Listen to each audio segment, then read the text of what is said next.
Hello, CX Arabia. We have today an amazing guest. Hello, Brittany. How are you? Hi, I'm doing great. Thank you so much for having me today. How are you today?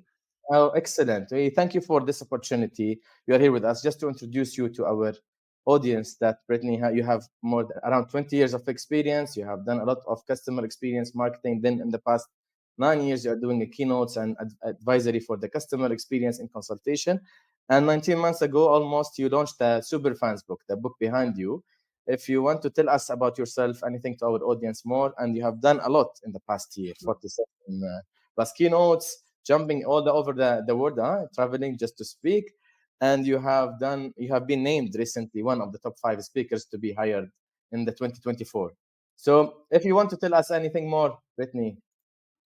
Oh, I think that just about covers it. That's great. I have been so fortunate this year to get to travel all over and talk to people about customer experience. I am obsessed with customer centricity, and I spent most of my early career working in the entertainment industry, mostly in the music industry, but also with sports and Hollywood.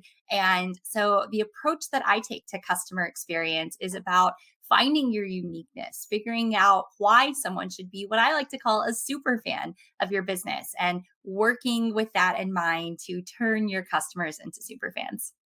Excellent. Brittany, whenever someone said that I am working in the entertainment place, and then they talk about corporate and customer experience, and this theory of a play, and there is a theater, I like it actually. I'm in a corporate for the past 15 years or more, and I see it very difficult. I wish that we can do it. So, how you transfer this recently from what you have to corporates, because you do it for all sides of business, I think, small, big, huge, international, multinational. Yeah, well, if you think about somebody who's in the entertainment space, let's say you're a band trying to break out. What you've got to do is differentiate yourselves from everyone else in the marketplace. And there's a few things that you've got to do that. First of all, you need talent, right? You need the good material. Second, you need to be able to reach people. And third, you need them to care that you have reached them. You've got to overpower that apathy, because in the entertainment space, there's no shortage of people making music. There's no shortage of people filling the airways. So you've got to do those things. In the business world, it's exactly the same. You've got to start by defining who you are, what it is that you do different from all of your competitors. That's like the material in the music space. Next, you've got to figure out how to make people care when you tell them. I hear people tell me all the time in their businesses, we Yeah, have an awareness problem. Not nearly enough people know about all of the things that we're doing. If exactly. only we had more eyeballs, we would be making so much more money. But when I dig in, it's almost never an awareness problem. Plenty of people know, they just don't care because they haven't been giving a compelling enough they have not been given a compelling enough reason to.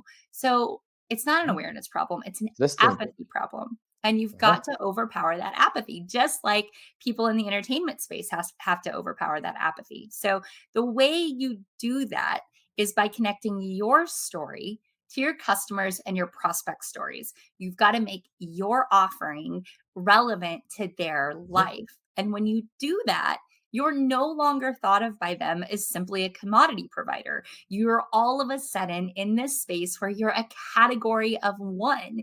No one else is quite like you. No one else is doing quite what you're doing. And when you can attract the right customers who care about those things, you're going to be their choice by default. You're going to create loyal customers who are much more likely to tell people about you when the opportunities arise.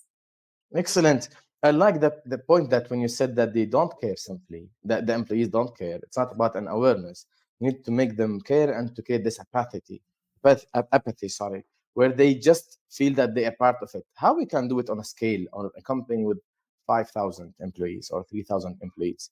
I'm sure that there is we just claim it awareness. For me, I always say it's about an awareness, communication and communication. But I think apathy is about something different, right?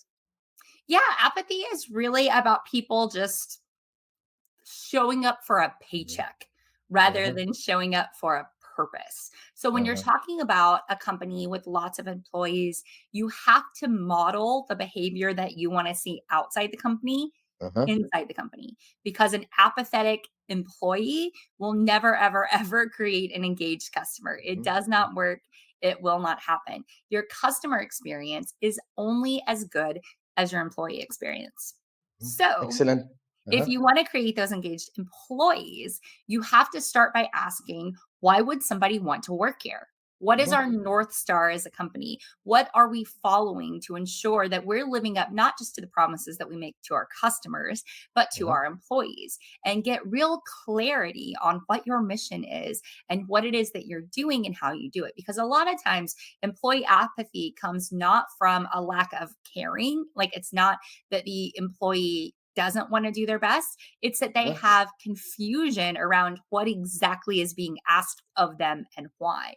And after a Mhm. while, if there's not clarity and someone's boss or supervisor is saying, why'd you do this? Or don't do it this way, or don't do it that way. At some point, people just stop caring because they feel like, I don't understand what anyone wants of me. It seems like Exactly. nothing I do is right. So I'm going to just do the bare minimum and try not to get called out. Uh-huh. So we have to always know their stories. Everyone in the hierarchy should do the modeling part to be the model, then understand their stories as well, getting them engaged, every time so they can have it. Absolutely. So in the book, I talk about the supermodel, which is what you're Yeah. mentioning, which if we want, we can go through the 5 pillars of the Yeah, supermodel. exactly. The super model. It's the 5 steps, starting with the story, your story, then customer's story. If you can tell us about them, about the 5 model steps, it will be great. So I think this will Absolutely. summarize it, will make us easier to understand how to create the super fans. Well, and what I really wanted to do with this was create something that everyone at the organization could understand and embrace, from the CEO all the way down to brand new employees who are maybe working their first job. So the Uh-huh. idea is that if you want to create super fans, being good is not good enough. You've got to be super. You've got to stand out in a way that shows them why the experience of working with you is going to feel different than the experience of working with anyone else. So, super is a mnemonic device. It's an acronym that we can use to hit on the 5 most important things to create those amazing experiences. So, first up is S. S stands for start with your story, as you Uh-huh. mentioned. And when I say start with your story, I don't mean lead with your story. I mean, everything has to originate from what makes you different. Essentially, if a prospect says, why you? This is how you would answer that question. Uh-huh. But Uh-huh. really digging deep, because most of the time when you give your response, somebody is thinking in their head, so what? Who cares? Like, you've really got to dig deep on what separates you from all of your competitors. Excellent. So start with the story. What is the differentiator? How we separated from competitors to make people love the purpose why we are here. Huh? Exactly. Yeah. Perfect. So this is the S. That's the S. Up next is you. Uh-huh. You stands for understand your customer story. And what I mean by understand your customer story is truly take the time to get to know them, not just the customer avatar that represents that target market that you're trying to appeal to, but every single customer on an individual level. And of course, if you're in a position where you're serving thousands or tens of thousands or millions of customers, you've got to use technology to do this at scale, but you can still bring intentionality into asking the right questions to get to know details about your customers that are going to allow you to do a better job of serving them. Okay, here if I may ask about understanding our customers. So you Mhm. want me to go now, or just we finish the 5 steps, then we can go, or it's okay Let's do to it now. yeah. So for understanding the customer story, when you said on a scale, and we have a high range of customers. So to understand their Mhm. stories today, we have a lot of elements shaping out the story, a lot of parts, not inside the company, it's outside, within social media, within real transactions in their life and all this. What is the best way to do it, and which technology or how to use the technology in order to understand our customers so we can create their personas and their stories, because everyone has a special traits and characteristics. Yeah.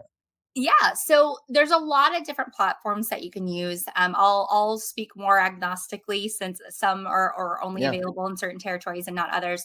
But the technology exists to create a tech stack that lets you do social listening and pair it with your CRM, pair it with the website visits that you're getting so that you can track intent, you can track behavior, and more importantly, you can track communication, what people Mhm. are saying about you across the internet, whether that's on social media, whether that's in different blogs or message boards, because you want to have a clear picture of your customers. So I don't know about you, but when I was a kid, I remember every single time I saw one of my teachers outside of school. Do you remember ever having that Yeah, experience? yes, sure, we have it all the time. And it freaks you out as a kid, right? Because you're like, wait, this teacher leaves school? Yeah, Yeah. yeah, exactly. Yeah, we have this moment. Oh, he is here. Yeah, okay. He's a Yeah. normal person, huh? Yeah. And you're like, oh my gosh, exactly. It's a real person. And I always love to tell that story or to share that example because as marketers, sometimes we make the same mistake that we all made when we were kids. And that is that we don't think about the totality of the customers that we're serving. We don't think about the fact that they're real people with full lives who do things beyond just transact with us. Perfect, perfect, perfect advice actually. And we need sometimes to focus on the full and what is beyond the transaction with us so we can understand it.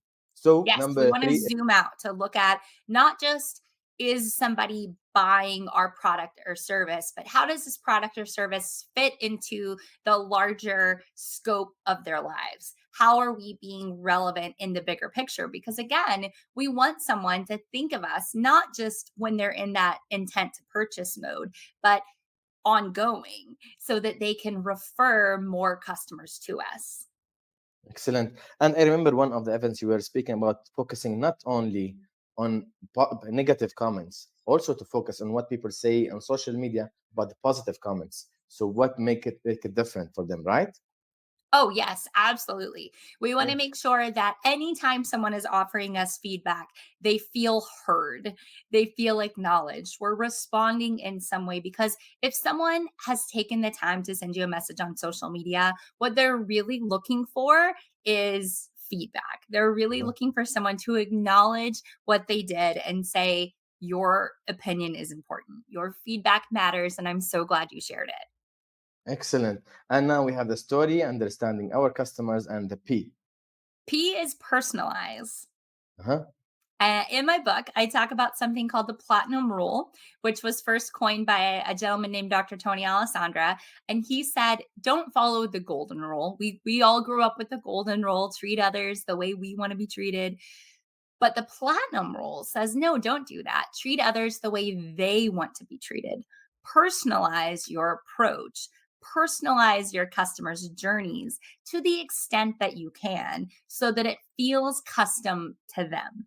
And Excellent. in an experience economy like the one we're living in, it is so critical to be able to personalize your customer's journey because it's no longer like a nice surprise when it happens. It is expected. Your customers are expecting that if they are giving you money, you are making it easy for them to work with you and gain value from their interactions with you. Excellent. And we have this experience economy episode as well, and specific with Joe Pine. It was one of the previous episodes talking about how we go commoditize the experience and the goods and services. And I like the way that we need to make it personalized because I think it's became easier now from what we have years ago because we know all the 360 insights about the customers. We know their story. We understand their stories.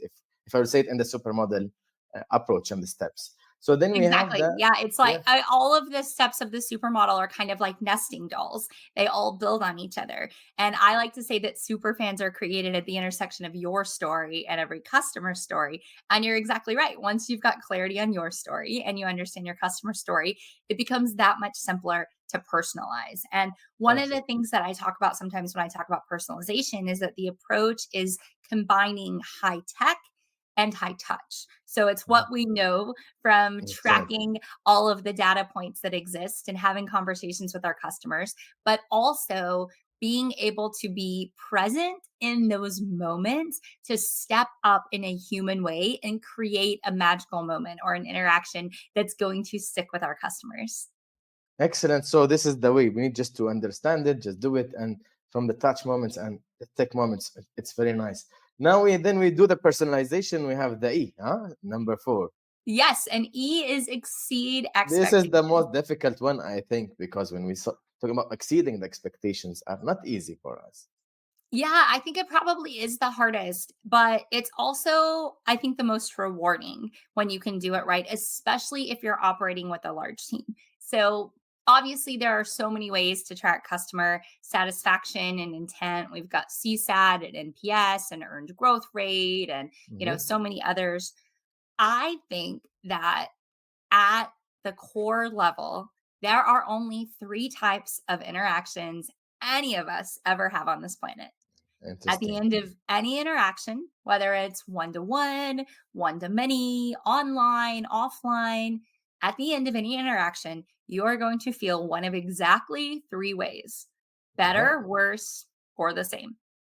I couldn't agree more. Yeah. That's it. Yeah, Yeah. that is it. And I call these net negative, net neutral, and net positive. And I think it's the most simple way to teach your employees about customer experience and exceeding expectations. If you empower every employee to know that they are responsible for helping a customer feel better, worse, or the same, and challenge them to elevate those neutral moments into positive ones, or to find a way to take those negative interactions and make them neutral or maybe even positive. Not only is that a very empowering thing for an employee to be able to do, but it's a Yeah. very powerful thing for a customer to experience. Because if you are making their interactions feel positive instead of neutral, they're going to want to come back. They're going to remember it. They're probably going to tell their friends about how great it felt to work with you.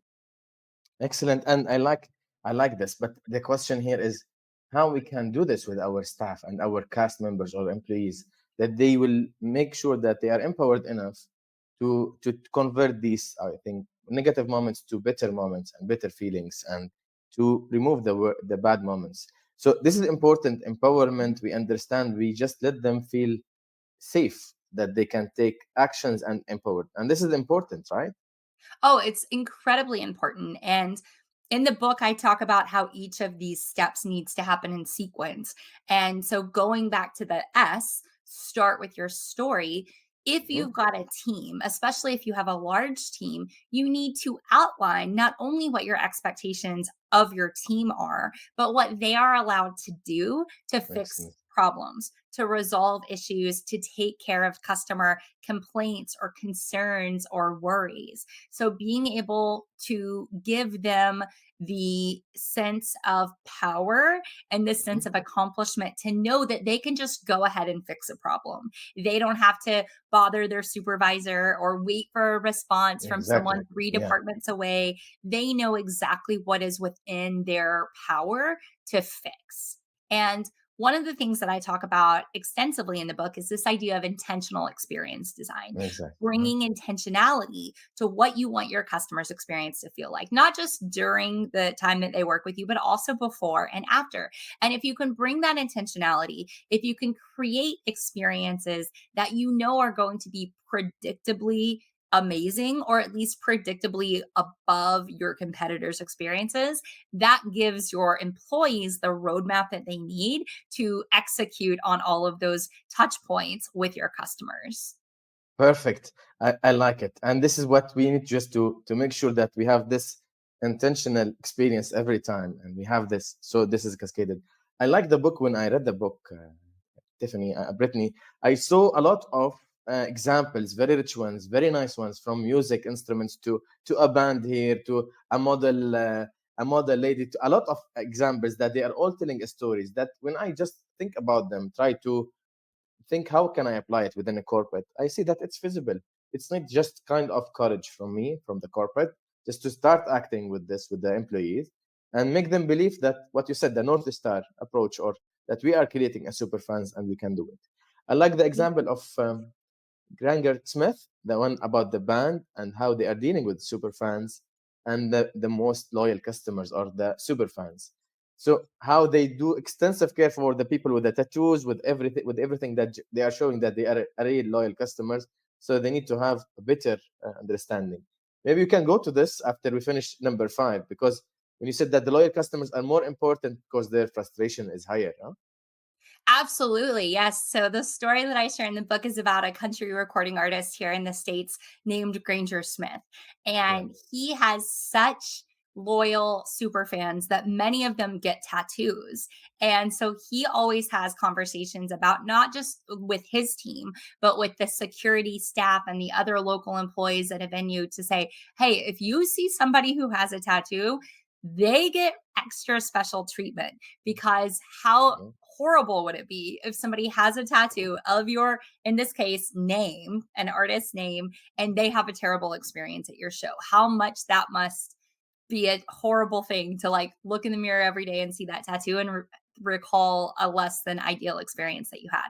But with brands, even if it's not literal tattoos, when people are loyal to you, when they're paying more, when they're engaging more, they do expect to have their needs and concerns met. And, one of the things that I talk about with intentional experience design is training your employees to know that they can speak up and share ideas because Mhm. oftentimes an employee is going to have a perspective that you may not have because they're going to see things through different eyes. And I called the zoo in Nashville, Tennessee, where I live here in the States. I was going to an event there and I didn't have quite all the information that I needed. It was a little confusing on Uh-huh. the website. So I called the phone number, and instead of hold music while I was waiting for someone to pick up, they were playing animal sounds that they had Uh-huh. recorded at the zoo. So a zookeeper Interesting. would say, here's what it sounds like inside of our spider monkey exhibit. And like all the monkeys were talking. And then it was, Uh-huh. here's what it sounds like inside our lorikeet exhibit. And like Interesting. the bird, it was so fun.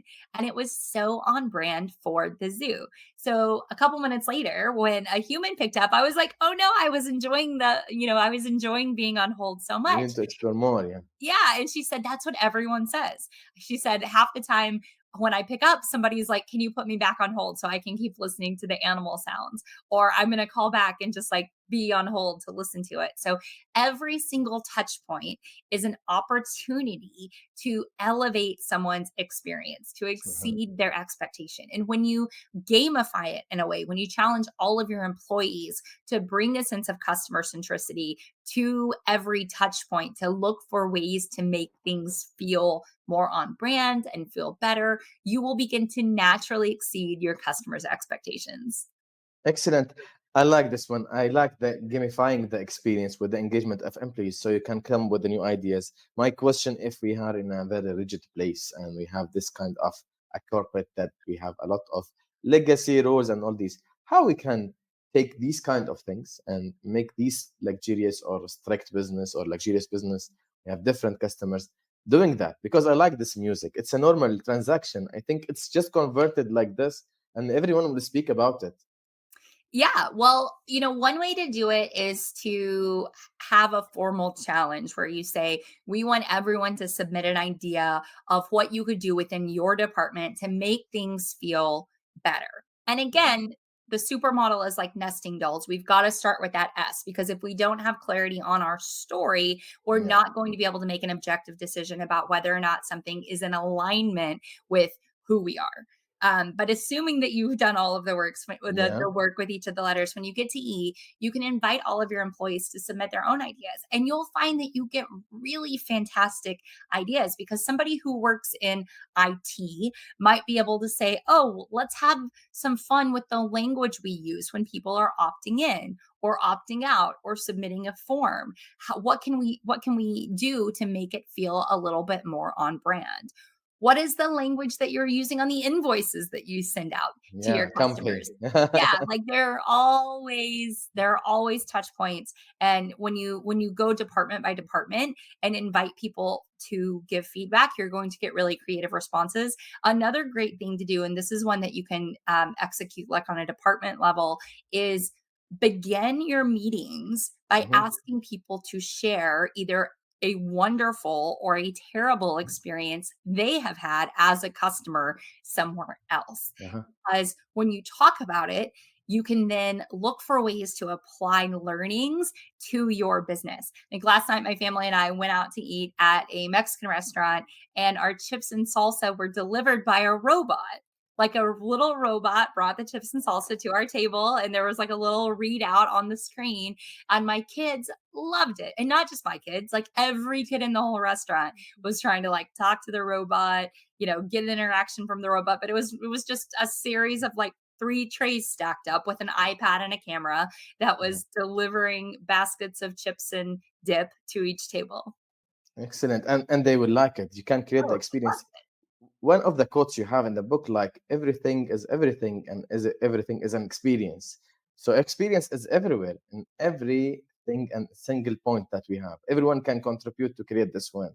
absolutely. I like to say that everyone is in the experience department. Every single employee on your team is representing your brand. Your brand is not your logo. Your brand is the way your employees treat customers in every interaction. It's how a customer feels when they come into your place of business or go to your website or call and talk to someone on the phone. That is your brand. Excellent. We need just to have this one zoomed in, just to let all the business to know it, because your brand is really not your logo. We just It is quote this one absolutely in not here. your logo. Yeah. Yeah. And now we'll go to step number 5 in the supermodel steps, which is the R. Yes. So the R in super stands for repeat. And Uh-huh. this is because customer experience is not something that you design once and say, like, I'm done, it's perfect. It is a constant game of iteration. It is looking for ways to elevate what you're doing because what was good enough 3 years ago is not good enough today. And Mhm. what's good enough today is not going to be good enough a year from now. You've got to constantly be innovating, constantly looking for ways to improve your customer's experience. I like it. And this is real. Brittany, I just had one of the incidents. I came to the guys, I told them, we need just to do this technology here. He said, no, we tried it years ago and it was not useful. And then we asked, okay, how many years? He said, 5 years ago. I said, okay, come on. The chatbot 5 years ago was not mature, especially in the Arabic language.